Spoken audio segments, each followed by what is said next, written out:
গতকাল সন্ধেবেলায় বেরিয়েছিলাম ঝাড়গ্রাম মেলা দেখতে। পৌঁছোতে পৌঁছোতে গরম লেগে যাওয়ায় শুধু জ্যাকেটটাই খুললাম। অন্য কিছু খুললে লোকে লজ্জা পেয়ে যাবে।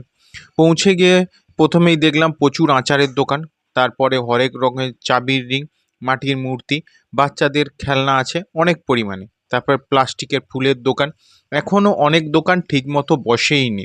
মোজার দোকান থেকে নিয়ে নিলাম এক জোড়া মোজা, তারপরে লোহার জিনিস, তারপরে মিষ্টির দোকান। এবার মেলাটা অনেক বড় করে হয়েছে, একদম আইটিআই মাঠ পর্যন্ত।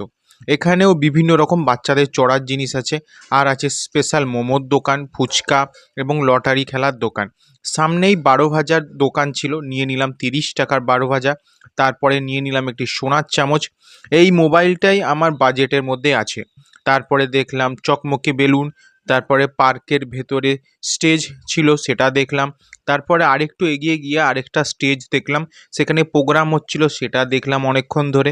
তারপরে মাটির জিনিস, পেন্টিং, প্লাস্টিক এর জিনিস, অবশেষে জল ভরা ঘুগনি খেয়ে ঘরে ফিরলাম।